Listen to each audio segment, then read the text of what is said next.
നമസ്കാരം. കെ.എം. ഷാജിയെ അയോഗ്യനാക്കിയ ഹൈക്കോടതി വിധിയിൽ ചിലപ്പോൾ മാറ്റങ്ങൾ സംഭവിച്ചേക്കാം. അത്തരത്തിലുള്ള രേഖകളാണ് ഇപ്പോൾ പുറത്തു വന്നിരിക്കുന്നത്.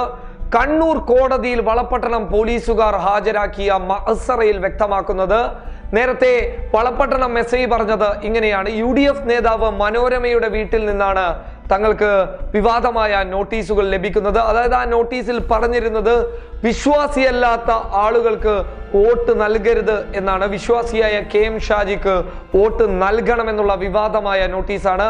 എന്നാൽ ഈ നോട്ടീസുകൾ പിടിച്ചെടുത്തത് മനോരമയുടെ വീട്ടിൽ നിന്നല്ല എന്നതാണ് ഇപ്പോൾ കിട്ടുന്ന രേഖകളിൽ നിന്ന് വ്യക്തമാക്കുന്നത്.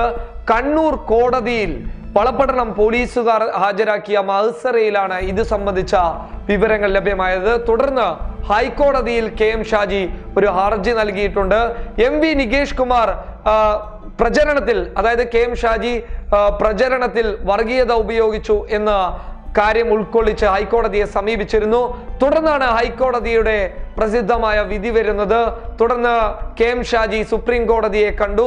ഹൈക്കോടതി കെ.എം. ഷാജിയെ അയോഗ്യനാക്കിയിരുന്നു. എന്നാൽ MV നികേഷ് കുമാറിന്റെ മറ്റൊരു വാദം കോടതി തള്ളുകയായിരുന്നു. തന്നെ അവിടെ MLA ആക്കി ഉത്തരവിടണമെന്നുള്ള നികേഷ് കുമാറിന്റെ വാദം കോടതി തള്ളി.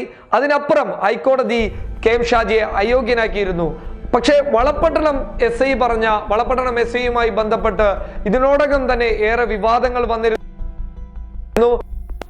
ഒരു പട്ടം ഇതിനോടകം തന്നെ എസ്ഐക്ക് ലഭിച്ചിരുന്നു. തുടർന്നായിരുന്നു കെ.എം. ഷാജി പുതിയ രേഖകൾ വന്നതോടുകൂടി ഹൈക്കോടതിയെ സമീപിച്ചിരിക്കുന്നത്. അതായത് കൃത്യമായി പറഞ്ഞു കഴിഞ്ഞാൽ ഈ കേസിന്റെ വലിയ വഴിത്തിരിവ് തന്നെയായിരിക്കും ഈ രേഖകൾ. എന്നാൽ ഈ രേഖകൾ പോലീസുകാർക്ക് നൽകിയത് CPM നേതാവാണെന്നുള്ള പുതിയ ഞെട്ടിപ്പിക്കുന്ന വിവരങ്ങൾ തന്നെയാണ് ഇപ്പോൾ പുറത്തു വന്നിരിക്കുന്നത്. News desk public Kerala.